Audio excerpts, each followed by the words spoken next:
তাহলে তাহলে আপনি এবার রিটায়ার করুন। আপনি তো অ্যারেস্ট করতে পারতেন। আপনি তো ৪ জনকে শাস্তি দিয়ে আপনি বাকি ৪০ জনকে শেখাতে পারতেন। দেখুন উনাকে তো মানুষ শ্রদ্ধা করেই নিয়ে এসেছিল। ভালোবেসেই নিয়ে এসেছিল।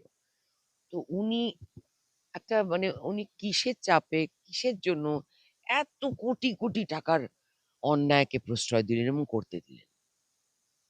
নিজের পরিবারেরই যদি এখন মানে ৩০ টা না ৩২ টা কটা একটা বাড়ি নিজের ফ্যামিলির লোকেরা কিনে রাখে। হ্যাঁ, প্লট কিনে রাখে। এবং সব বাড়িগুলো নিয়ে এখন কেস কাছারি চলছে। প্রচুর এই নিয়ে কাণ্ডকীর্তি সবসময় শুনতে পাওয়া যায় হরিশ চ্যাটার্জি স্ট্রিটে। সেটাতে উনি বাধা দিলেন না। উনি নিজেকে সৎ এবং মানে প্রমাণ করার বারবার চেষ্টা করেছেন। কিন্তু এই ধরনের অন্যায় উনি বাধা দেননি কেন? তুমি যদি এমন ইল্লিগাল বাড়ি বানাও যেটা কদিন আগেই টিভিতে দেখলাম এরকম করে দুদিন হয়েছে বানিয়েছে সে এরকম করে বেঁকে পড়ে আছে। তো তাতে তো অর্ধেক লোকের প্রাণ যাচ্ছে। বাড়িটা যে বানালো সেখানে তার কোনো স্যাংশন প্ল্যান ঠিক নেই। কিভাবে যে বাড়িটা এরকম বেঁকে পড়ে কতগুলো লোকের টাকা নষ্ট হলো ওখানে। ইল্লিগাল প্রমোটিং তো এটা কমপ্লিটলি অন্য জিনিস। বুলডোজার কোথায় চালানো হয়? আমার সবচেয়ে মায়া হয়, দয়া হয় ওই সিভিক ভলান্টিয়ার গুলোর জন্য। মানে পুরো ইয়াং বয়সটাই পেরিয়ে যাচ্ছে, পেরিয়ে গেল এতগুলো বছর ধরে। তো এরা তো ১০-৮ আগে তো ৮ পেত। এখন বোধহয় ১০-১০ কিছু একটা করেছে। জীবন তো চলবেই না কিছুতে। কি করবে? মানুষের ট্যাক্সের টাকা দিয়ে, মানুষের টাকা চুরি করে, করে মানুষকেই ফতুর করা হচ্ছে। সেই টাকাটাই ঘুরিয়ে ব্যাকা হাতে এরকম করে দিয়ে তোমাকে কটা ভাতা দেওয়া হচ্ছে। একটা শপিং মলে তুমি যাও না, সেখানেও তো তোমার ব্যাগ চেক হবে। এয়ারপোর্ট গেলেও তো ব্যাগ চেক হবে। তুমি পারবে ব্যাগ চেক না করিয়ে ঢুকতে? পারবে? ইলেকশন কমিশন তার কাজ করছে। সিকিউরিটি গার্ড, সিকিউরিটির নিয়ম তারা তাই করছে। তুমি যাও দেখি একটা শপিং মলে, এত বড় একখানা ব্যাগ নিয়ে যাও না দেখি। তোমায় ছেড়ে দেবে? ২৯৪টাতে নরেন্দ্র মোদী প্রার্থী, কিন্তু সোনারপুর দক্ষিণে রূপা গাঙ্গুলি প্রার্থী। কারণ এই মুহূর্তে সবাই বলছেন সোনারপুর দক্ষিণে নায়িকা ভার্সেস নায়িকার লড়াই, কিন্তু রূপা গাঙ্গুলি যিনি এখানে থাকেন, যার বাড়িতে আমি বসে আছি, তিনি বেশিরভাগ সময় ফোন করলেই বলে সোনারপুরে আছি, ওইখানে এসো। আমাদেরকে ইন্টারভিউর ক্ষেত্রে বারবার বলে, কখনো আসা হয়নি। তবে এই মুহূর্তে এসেছি। রূপাদি, একদম তুমি সবসময় বলো সোনারপুরে আছি, এখানে আই। এই সোনারপুর একদম মাটির চোখ। হ্যাঁ, আসলে গত বছর থেকে বেশি করে আসতে হয়েছিল। তার আগে মা-বাবা থাকতো, সে তো একটা অন্যরকম ব্যাপার। তারপর গত বছর থেকে না একটু ভেঙে যাচ্ছিল বাড়িটা। মানে একদম ফাঁকা অবস্থায় হয়ে গেছিল। তো সেজন্য বারবার এখানেই যতবারই তুই ফোন করেছিস আমি সোনারপুরে আছি এখন হচ্ছে। তো এটা রিপেয়ার করতে মানে হলো এই যে ৫ বহিরাগত তকমাটা রূপা গাঙ্গুলির ক্ষেত্রে লাগবে না, তাই? না, বহিরাগত তকমা তো উনারা সবাইকেই দেন। আমরা তো দেশের মানুষ। তো এরকম ভাবে তো আলাদা, আলাদা করা যায় না। যদি আমি সোনারপুরের বাসিন্দা নাই বা হতাম, তাহলেই বা আমাদের তে নিয়মে কোথায় বাধা দেয়? এই যে একটা রাজনৈতিক একটা তরজা চলে না? যে পশ্চিমবঙ্গে এরকম একটা অদ্ভুত খেলা আছে। এভাবে কিন্তু অন্য কোথাও হয় না। মানে আমি কি রাসবিহারীর আমার মানে ওখানে জন্ম হয়েছে। আমি টালিগঞ্জে বড় হয়েছি। তাহলে তো কোনটা আমি তাহলে? আমি তো পশ্চিমবঙ্গবাসী, আমি তো ভারতীয়। তো আমি বহিরাগত কেন হবে? মানে এখানে তো নরেন্দ্র মোদী প্রধানমন্ত্রীকেও মুখ্যমন্ত্রী কালকে বললেন আপনি বহিরাগত, আপনি কি করে ২৯৪টাতে প্রার্থী হতে পারেন? ওদের কথার কোনো ঠিক ঠিকানা নেই। ওটা যে কাকে কি বলে ওনাদের শত্রুঘ্ন সিনহা তাহলে বহিরাগত নয়, তাই তো? তো এসব এসব কথার না আমার উত্তর দিতেও ভালো লাগে না রে। কি বলবো এ তো মানে মানুষকে উনি অ্যাকচুয়ালি মানে একদম বোকা ভাবার চেষ্টা করছেন বা উনি ভাবছেন যে মানুষ সত্যি এত বোকা। এটা হতে পারে না। এভাবে দেশের মানুষকে নানান জায়গা থেকে উনি যাকে পারছেন তাকে যা ইচ্ছে বলছে বলে আপনি দিচ্ছেন। রিজাইন করে এখানের তাহলে মুখ্যমন্ত্রী হন। কি বলে তো পাগলে কিনা বলে ড্যাশ ড্যাশ কিনা খায় এরকম হয়ে গেল। তিনি বলছেন আরো মন্তব্য, মানে মুখ্যমন্ত্রী বলছেন দিল্লি থেকে এলো গাই, সাথে এলো সিবিআই, সঙ্গে এলো মোটা ভাই।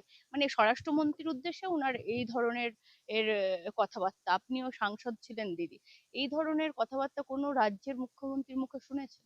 খুব নিম্নমানের শব্দ চয়ন, খুব নিম্নমানের শব্দ চয়ন। এভাবে যদি একটা দেশের মানে নেতৃত্ব সম্বন্ধে আমার তাকে পছন্দ হতে পারে, না হতে পারে। তাই বলে তো আমি একজন মুখ্যমন্ত্রী হয়ে এসব কথা বলতে পারি না। আমি একটা পলিটিক্যাল পার্টির একজন যেকোনো একজন কার্যকর্তা বা যেকোনো একজন মানে সাপোর্টার, সে একটা কিছু বললে তো মানা যায়। মুখ্যমন্ত্রীর মুখে এ ধরনের এ ধরনের শব্দচয়ন একেবারেই মানায় না। খুব নিম্ন রুচি, নিম্ন মানের কথা, এবং উনি এই ধরনের কথা বলে বলে মানে পশ্চিমবঙ্গবাসীকে এই ধরনের শব্দ ব্যবহার করতে না অভ্যস্ত করে ফেলছেন। এটা ঠিক নয়। বিজেপি এখানে এলে খেতে দেবে না, শুতে দেবে না, থাকতে দেবে না। মুখ্যমন্ত্রী তো বলছেনই, তার সঙ্গে প্রার্থী লাভলি মৈত্র যখন প্রচারে যাচ্ছেন, তিনি বলছেন বিজেপি এলে তো আপনাদেরকে থাকতে দেবে না, খেতে দেবে না, শুতে দেবে না, আমরা আছি বলে এইসব করতে পারছি। সে তো উনি অনেককে অনেক কিছু বলেছিলেন, ওনার অনেক কমেন্ট আমার কাছে আছে। প্রশ্ন হচ্ছে যে আমি যখন যে সব জায়গায় তো ঘুরছি, আর এখানে তো এমনিতে তো সব জায়গায় মাছের বাজার টাজারে ঘুরছি, যখন তো আমি যে দিদিটা মাছ কাটছে বা যে কাকুটা মাছ করছে সোনারপুর আমার রাজপুর বাজারেও জিজ্ঞাসা করেছি, আরো বেশ কিছু জায়গায় গেছি সেখানে জিজ্ঞাসা করছেন যে কি বিশ্বাস করেন মাছ খেতে দেবে না, মাছ কাটা বন্ধ হয়ে যাবে, মাছ খাওয়া বন্ধ হয়ে যাবে। দূর, এসব কথা কেউ বিশ্বাস করেনি। What? কি যে বলে, পাগল। সবাই হাসছে অ্যাকচুয়ালি ওনাকে নিয়ে, which is not right. আমরা কি করব? সবাই উনি উনি হাস্যকর কথাবার্তা বলছেন তাই মানুষ হাসছে ওনাকে নিয়ে। মানুষ বিক্ষুব্ধ, বিরক্ত, বীতশ্রদ্ধ। কোথায় উনি সিরিয়াস ঘটনাগুলোকে অ্যাড্রেস করবেন সেটা না করে উনি একটা ছেলে খেলা একটা কি মানে ওনার একটা পদের গরিমা আছে, ওনার একটা ওজন বয়সের গরিমা আছে, সেগুলো তো ওনাকে মানতে হবে। এরকম ভাবে ব্যবহার, আমি ঠিক শব্দটা যেটা মুখে আসে সেটা বলতে পারছি না, এরকম ধরনের কথা বলা ব্যবহার করা এগুলো কোনোটাই ওনাকে শোভা পায় না, মানে মুখ্যমন্ত্রীকে শোভা পায় না। তো সেটার জন্যই তার প্রতিফলন সমস্ত লোক বিরক্ত। মানে হাসাহাসি করে মিম হলে সেটাকে নেগেটিভ পাবলিসিটি ভাবার কোনো কারণ নেই। মুখ্যমন্ত্রী তো বলছেন ঝাঁটা নিয়ে যাবেন মা বোনেরা, ঝাঁটা দিয়ে যারা বন্দুকধারী তাদেরকে বুঝিয়ে দেবেন যে আপনাদের শক্তি কতটা। আসলে প্রত্যেকবার এসব করে করে ওনারা অভ্যস্ত ছিলেন। এবার উনি ভাবছেন যে এবারও তাই হবে। ওই যারা ভোট দিতে আসবেন তাদেরকে তাড়াবে, সব হবে, সব অনেক কিছু ভেবেছিলেন। এবার ওনার এক একটা জায়গায় তো ডেড ভোটার্স এর লিস্টই বিশাল সংখ্যার। সেই ডেড ভোটার্স লিস্ট যখন বেরিয়ে গেছে উনি বুঝতে পারছেন যে ছাপ্পাটা আর দেওয়ার গন্ডগোলটা আর করতে পারছেন না। তো এক যদি অনুপ্রবেশকারীরা বেরিয়ে যায়, তারপর ডেড ভোটার্সরা বেরিয়ে যায়, তো সেখানে তো একটা বিশাল সংখ্যার। মানে উনি কি আতঙ্কে ভুগছে রূপাদি, বুঝতে পারছে একদম এবার উনি গদিটা চলে যাবে। উনি একদম মানে আমার মনে হয় উনি একটু অসুস্থ হয়ে পড়েছেন, মানসিকভাবে টেনশন হচ্ছে, বুঝতে পারছি। কারণ দেখুন ওনাকে তো মানুষ শ্রদ্ধা করেই নিয়ে এসেছিল, ভালোবেসেই নিয়ে এসেছিল। তো উনি একটা মানে উনি কিসের চাপে, কিসের জন্য এত কোটি কোটি টাকার অন্যায়কে প্রশ্রয় দিলেন এবং করতে দিলেন? নিজের পরিবারেরই যদি এখন মানে ৩০টা না ৩২টা কটা একটা বাড়ি নিজের ফ্যামিলির লোকেরা কিনে রাখে, হ্যাঁ প্লট কিনে রাখে, এবং সব বাড়িগুলো নিয়ে এখন কেস কাছারি চলছে প্রচুর, এই নিয়ে কাণ্ড কীর্তি সবসময় শুনতে পাওয়া যায় হরিশ চ্যাটার্জি। সেটাতে উনি বাধা দিলেন না। উনি নিজেকে সৎ এবং মানে প্রমাণ করার বারবার চেষ্টা করছেন, কিন্তু এই ধরনের অন্যায় উনি বাধা দেননি কেন?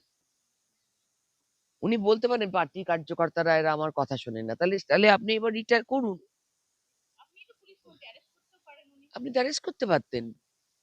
আপনি তো 4 জনকে শাস্তি দিয়ে আপনি বাকি 40 জনকে শেখাতে পারতেন।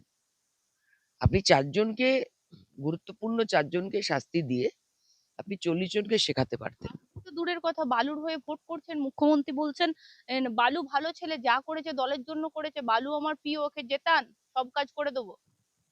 কি লজ্জার কথা! উনি ভাবছেন যে সমস্ত পশ্চিমবঙ্গবাসীকে উনি শুধু রাজনৈতিক ছত্রছায়ায় রাজনৈতিক টাকা দিয়ে উনি বাঁচিয়ে রাখবেন ভাতা দিয়ে। এটা তো হতে পারে না। একটা সময় তো মানুষ দেয়ালের তো মানুষের পিঠ থেকে গেছে। কিন্তু মানুষ ছাড়া আমার সঙ্গে কেউ নেই, আমার সব মানুষ, আমার আর কি আছে বলুন, মানুষই তো আমার সব। বেচারা ওনার মানুষই ওনাকে এবার উপযুক্ত জবাব দিতে চলেছে। উনি অনেকবার অনেক কিছু করেছেন। কখনো পা ভেঙে গেল, কখনো মাথা ফেটে গেল, কখনো এই হলো, কখনো সেই হলো, কখনো আবার মারতে এলো। অনেকবার অনেক কিছু থিয়েট্রিক্স করেছেন। থিয়েট্রিক্সই বলবো ওটা। এসব করে রাজনীতি আর মানুষ বুঝছে না। খুবই আপনারা ভুলভাল। নাকি দাঙ্গা করবেন, আপনারা বুলডোজার চালাবেন, অলরেডি রেডি হয়ে রয়েছেন, আপনারা এলেই বুলডোজার চালাবেন। আমরা বুলডোজার চালাবো কি ইলিগাল বাড়িগুলোকে ভাঙার জন্য? আচ্ছা, পশ্চিমবঙ্গে শয়ে শয়ে জায়গায়, লক্ষ লক্ষ জায়গায় যখন দেশ ভাগ হয়েছিল, তখন এখানে কলোনিগুলোতে প্রচুর মানুষকে, তখন সিপিএম সরকার ছিল, কংগ্রেস ছিল, সিপিএম কংগ্রেস ছিল, সিপিএম, অনেক জায়গায় সবাইকে জমি দেওয়া হয়েছে, বসতে দেওয়া হয়েছে, বাড়ি করতে দেওয়া হয়েছে। কারণ অবভিয়াসলি বাংলাদেশ থেকে এসে হিন্দুরা তারা যাবে কোথায়? তো তাদেরকে সেটা দেওয়া হয়েছে। সেজন্য অনেক জায়গায় অনেক গলিঘুপচি হয়ে রয়েছে, ঠিক করে সেটাকে প্রপারলি করা যায়নি জমি বন্টনের সময় যাদের বাড়িঘর দেওয়া হয়েছে। সারা পশ্চিমবঙ্গ জুড়ে বিশেষ করে এইসব দিকে প্রচুর, প্রচুর। তো সেই মানে তাদের আদি বাড়ি হয়ে গেছে, মানে তাদের বাবা ডিটেনশন ক্যাম্পে ঠাকুরদারা পাঠিয়ে দিবেন বলছেন। আদি বাড়ি হয়ে গেছে তাদের। বাবা ঠাকুরদারা সেই বাংলাদেশ থেকে কেন বাড়ি ভাঙা হবে? যে তুমি যদি এমন ইল্লিগাল বাড়ি বানাও, যেটা কদিন আগে টিভিতে দেখলাম, এরকম করে দুদিন হয়েছে বানিয়েছে, সে এরকম করে বেঁকে পড়ে আছে, তো তাতে তো অর্ধেক লোকের প্রাণ যাচ্ছে। বাড়িটা যে বানালো সেখানে তার কোনো স্যাংশন প্ল্যান ঠিক নেই, কিভাবে যে বাড়িটা এরকম বেঁকে পড়ে কতগুলো লোকের টাকা নষ্ট হলো ওখানে। ইল্লিগাল প্রমোটিং তো এটা কমপ্লিটলি অন্য জিনিস। বুলডোজার কোথায় চালানো হয়? এগুলো মানুষের উপর চালাবেন। কি বলি বলো তো এর মানে উত্তর? মানুষের মধ্যে কি এগুলো বলে মানুষের মানে একটা আতঙ্ক সৃষ্টি করে ভোট ভাগ। দূর, কোনো আতঙ্ক হয়নি, লোকে হাসছে বলছি না, হাসছে, লোকে হাসাহাসি করছে। এই মন্তব্যগুলো। হ্যাঁ। এই সোনারপুর দক্ষিণ একদম আপনার অপোজিটে লাভলি মৈত্র, যিনি বিধায়িকা ছিলেন অলরেডি 5 বছর। কি মানুষ কি বলছে? দিদি যাচ্ছেন, প্রচার করছেন, সোনারপুর দক্ষিণের কি অবস্থা? আহ, রাস্তাঘাটে তাই বলছে, মানুষ খুবই বিরক্ত, বীতশ্রদ্ধ, ক্লান্ত, টায়ার্ড। এভাবে চলতে পারে না। চাকরি নেই বাকরি নেই, যেখানে যাচ্ছ মানে বৃদ্ধ বৃদ্ধারা, আর এমনিতে কি দেখবে আমাদের মতো মিডল ক্লাস ফ্যামিলিতে না দুটো ছেলে মেয়ে হয়, দুটোর বেশি কখনোই হয় না। আর অনেক পরিবারে একটা সন্তান, একটা সন্তান, দুটো সন্তান, মেয়ে থাকলে তার বিয়ে হয়ে গেছে, বাবা মাকে কে দেখবে? এই ছেলেগুলো যখন বাইরে চলে যাচ্ছে কাজ করতে, তাদের তো মানে বাবা মাকে দেখাশুনো, এবং মানে অনেকে তো বাইরে যেতে পারে না অন্য কাজের জন্য, শুধু বাবা মাকে দেখাশুনো করতে হবে বলে। তো তারা তো 10,000 12,000 টাকার উপর তাদের জীবন নির্ভর করছে। আমার সবচেয়ে মায়া হয়, দয়া হয় ওই মানে সিভিক ভলান্টিয়ার গুলোর জন্য।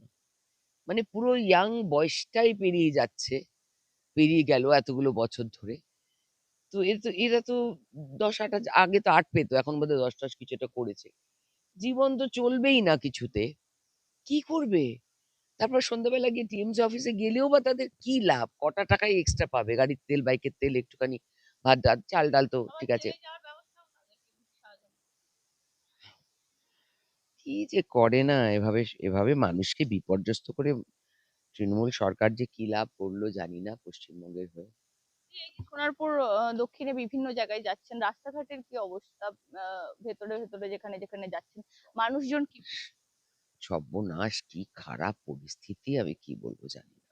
খুব খারাপ পরিস্থিতি, খুব খারাপ পরিস্থিতি। এই পরিস্থিতি মানে এইটুকু রাস্তা জানো, এখান থেকে এইটুকু তুমি যেখানে বসেছো তার হাতে তোমার এতখানি মতো রাস্তা। এইটুকু রাস্তার মধ্যে টোটো অটো নিয়েও পর্যন্ত যাওয়া যাচ্ছে না। কি খারাপ, কি খারাপ, কি মশা, কি পোকা, আর কি নোংরা ড্রেন, উরি বাবারে! Open drain. সমস্ত ওপেন ড্রেন, সমস্ত ডার্টি, কোনো মানে সিওরেজ প্ল্যান নেই, কোনো পরিচ্ছন্নতার কোনো ব্যবস্থা নেই। অর্ধেক 90% রাস্তা ভাঙা, এখন কটা পিচ লাগাচ্ছে। নল সে জল প্রজেক্ট কেন্দ্র সরকারের, সেটা দিয়ে পর্যন্ত যা করছে তাতেও ঘুষ নিচ্ছে কোটি টাকার। পঞ্চায়েত ঘুষ খেয়ে খেয়ে শেষ, মানে টাকা কেটে কেটে খেয়ে খেয়ে শেষ হয়ে গেল। মানে কোনোটাই মানে সুরাহা, আর মানে যেটুকু কাটমানি চলছে। আমি বলছি তোমাকে, আমার তো 30 বছর ধরে এই বাড়িটা। হ্যাঁ। মহাভারতের রোজগার করার পরে এই বাড়িটা আমার প্রথম অর্জন, প্রথম বা তো সেখানে আমি বলছি তোমাকে, তখন থেকে আজ পর্যন্ত প্রবলেম গুলো মোটামুটি সমান আছে। না না না না না, শুধু এই বাইপাসটা কেন্দ্র সরকারের টাকায়, ওই বাইপাসটা বারুইপুরে হয়ে গেছে বলে আমাদের এই রাজপুরের মোড়টার সামনে তাও আমরা যেতে পারি। আগে আমার রাজপুরের মোড়ে একটা রুম্পা বলে একটা সিনেমা হল ছিল, রুম্পা সিনেমা হলের সামনে, ওখানেই তোমাকে দাঁড়িয়ে থাকতে হবে 20 মিনিট, একটা পা নড়তে পারবে না, একটা পা। তুমি কালীতলার মোড়টায় তুমি মানে ওই যেটা তো আসার আগে আপনি উন্নয়নের কথা বলে দিচ্ছেন, কেন্দ্র সরকারের একটা রাস্তা করেছে বলে, সেজন্য এনএইচটা। এক্স্যাক্টলি, আর যা ভেতরের রাস্তা হচ্ছে, কয়েকটাখানি ভেতর রাস্তা হচ্ছে, সব প্রধানমন্ত্রী গ্রাম সড়ক যোজনার রাস্তা। প্রধানমন্ত্রী গ্রাম সড়ক যোজনার রাস্তা কোটি কোটি টাকা বেরিয়েছে এখানে, আমি লিস্ট বার করে নিয়ে এসেছি। আর তার মধ্যে কি করেছে, যদি লেখা থাকে 10 ফুট, সেখানে করেছে 8 ফুট, বুঝলে, এইরকম করে করেছে। হ্যাঁ, জানেন না, আপনার নামে তো দেয়াল লেখা দেখলাম, মানে কেউটে সাপ দিয়ে বলছি রূপা গাঙ্গুলি।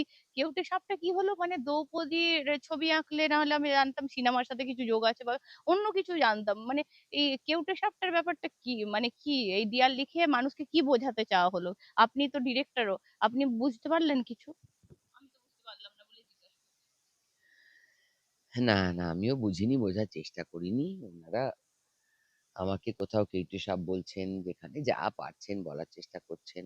আমার আমি কেয়ার করি না, আমার আমার এসব নিয়ে ভাবারও দরকার নেই। পশ্চিমবঙ্গের সরকারের মানে পশ্চিমবঙ্গের সরকারের জন্য যা ভারত সরকার থেকে টাকা আসছে, তার উন্নয়নগুলো তার ঠিক মতন করে হওয়া দরকার। এইভাবে পয়সা নষ্ট, আর এই টাকাটা তো, সরকারের টাকাটা তো অ্যাকচুয়ালি মানুষের দেওয়া ট্যাক্সের টাকা। কেন্দ্র সরকার তো ইচ্ছে করে টাকা ছাপে না, না, মানুষ ট্যাক্সটা দেয়, সারা দেশ জুড়ে ট্যাক্স দেয়। মানুষ যারা কাজকর্ম করে, পশ্চিমবঙ্গ থেকেও যা ট্যাক্স আসে তার ভাগটা মমতা বন্দ্যোপাধ্যায় এই সরকারকে দিয়ে দেওয়া হয়, রাজ্য সরকারকে দিয়ে দেওয়া হয়। তো মানুষের ট্যাক্সের টাকা দিয়ে মানুষের টাকা চুরি করে করে মানুষকেই ফতুর করা হচ্ছে, সেই টাকাটাই ঘুরিয়ে ব্যাকা হাতে এরকম করে দিয়ে তোমাকে কটা ভাতা দেওয়া হচ্ছে। কোয়েল মল্লিক প্রচার করছেন, এত উন্নয়নের কথা বলছেন, বিভিন্ন জায়গায় যাচ্ছেন, তিনি বলছেন আর এই সরকারকে জেতানোর কথা বলতে হবে না, অমনিই মানুষ ভোট দেবে। ঠিক আছে, ও যা বলছে বলছে, সেটা নিয়ে আমি আর কিছু বলতে চাই না। ওকে, নতুন করে রাজনীতি ঠিক আছে ঠিক আছে। কোয়েল মল্লিককে নিয়ে কিছু বলতে চান? না না, কেন? বেচারা, স্নেহভাজন। ঠিক আছে ঠিক আছে, রাজনীতিতে আর একটু স্টেবিলাইজ করুক, তারপর বলবো কি। মুখ্যমন্ত্রী বলছেন যে প্রত্যেক জায়গায় দিদি নাকি এই নাকা চেকিং চলছে কার্যত, প্রত্যেক জায়গায় চেক হচ্ছে, মেয়েদের এমনকি সব সমস্ত ব্যাগ খুলে চেক করা হচ্ছে, বলছে এইগুলো করা হচ্ছে, মেয়েদের ব্যাগ খুলেও চেক হচ্ছে, নাকা চেকিং কমিশন করছে জোর করে, মেয়েদের ব্যাগের মধ্যে কাঞ্চনের বউকে নাকি অপমান করেছে। মুখ্যমন্ত্রী বলছে এটা মহিলাদেরকেও সম্মান করে না। ইলেকশন কমিশন এই যে রাস্তায় রাস্তায় নাকা চেকিং গাড়িগুলো চেক করছে। তো রাস্তায় রাস্তায় না চেক করলে তো, তুই ইলেকশন কমিশনের কাজ তাকে করতে হবে শুধু। কেন মহিলারা ব্যাগে করে টাকা নিয়ে যেতে পারে না? মানে উনি কি ভাবলেন শুধু পুরুষ মানুষরা টাকা নিয়ে যেতে পারে? ব্যাগের মধ্যে লিপস্টিক আছে, ওরা তো লিপস্টিক পরবে। লিপস্টিকের সঙ্গে টাকাও থাকতে পারে। ইলেকশন কমিশন কি করছে না করছে, উনি এরকম কথা, মানে সত্যি সত্যি মাথাটা খারাপ হয়ে গেছে নাকি, এসে বলছেন নাকি? আমি তো সময় পাচ্ছি না ওনার কথা শুনতে, আমি সত্যি সময় নষ্টও করি না ওনার কথা শুনতে। ইলেকশন কমিশন যদি মহিলাদের ব্যাগ চুরি মানে চেক করতে চায় ব্যাগে তাহলে, তো অনেক কিছু থাকে, সেগুলো দেখবে কেন? আপত্তি করছে। আরে মোটা টাকা দেখলে তখন ধরবে, না হলে কেন ধরবে? সে তো একটা শপিং মলে ঢুকতে গেলেও তোমার ব্যাগটা খুলে দেখে, দেখে কি না? একটা শপিং মলে তুমি যাও না, সেখানে তো তোমার ব্যাগ চেক হবে। এয়ারপোর্ট গেলেও তো ব্যাগ চেক হবে। তুমি পারবে ব্যাগ চেক না করিয়ে ঢুকতে? পারবে? ইলেকশন কমিশন তার কাজ করছে, সিকিউরিটি গার্ড, সিকিউরিটির নিয়ম তারা তাই করছে। তুমি যাও দেখি একটা শপিং মলে, এত বড় একখানা ব্যাগ নিয়ে যাও না দেখি, তোমার ছেড়ে দেবে? চেক না এটা কি করে ঢুক। মহিলাদের সম্মানের সাথে কিছু এটা সম্পর্ক? মহিলার সমানের সঙ্গে কি সম্পর্ক হলো? কি আশ্চর্য! সোনারপুর দক্ষিণে কত পার্সেন্ট জিতবেন আশা করছেন? আর আপনি আমার মুখ থেকেও বলে নিলেন মানুষ কি বলছে, কিন্তু আপনি বলুন কি ভাবছেন, কি মনে হচ্ছে, কি রকম রেসপন্স পাচ্ছেন? মানুষের প্রচন্ড ভালো সাড়া। আমি এটুকু বললেই শেষ করব। মানুষের খুব উৎসাহ, মানুষের খুব সাড়া। মানুষ চাইছে, আহ, এবং বারবারই যেখানে যাচ্ছি সেখানেই বলছে আমাদের প্রার্থী আমাদের খুব পছন্দ হয়েছে। সোনারপুর দক্ষিণবাসীকে আমাদের বঙ্গ টিভির তরফ থেকে কি বার্তা দেবেন, কি বলবেন সবাইকে? আহ, আমাকে অনেকে এরকমও বলেছে যে আপনি খুব শান্তভাবে প্রচার করছেন, কারোর সম্বন্ধে কিছু মানে গম্ভীর গম্ভীর তাগড়া তাগড়া কথা বলছেন না, অথচ আপনি তো এমনি খুব ডাকাবুকো টাইপ, তো কিছু বলছেন না, মানে ভাষণবাজি হ্যাঁ, করছেন না আর হ্যাঁ। কি। তো আমার প্রশ্ন হচ্ছে, আমি তো মানে বাকি সবাই তো মেয়ে এখানে, তো আমি তো কারোর সম্বন্ধে খারাপ কথা সবই জানি, কিন্তু সেগুলো তো আমার মানে কেন আমাকে বলতে হবে? আমি তো সেটাও জানি যে লোকাল মানুষরাই জানে, আমায় কেন বলতে হবে? আমার তো কথা বলা আহ, থেকে করে দেখানোর কাজটা বেশি। আমি শুধু কাজ করে দেখাবো। আমি ভীষণ মানে কাজ নিয়ে কাজ পাগল আর কি মানুষ। আমাকে চুপ করে কোথাও বেশিক্ষণ বসিয়ে রাখা টাকা যায় না। তো আমি খুব কাজ পাগল, কাজ করতে ভালোবাসি। 5.5 বছর এমপিশিপে প্রচুর কাজ করেছি, কাজ শিখেছি। আপনাদের সম্মান রাখবো, এটুকু কথা দিতে পারি।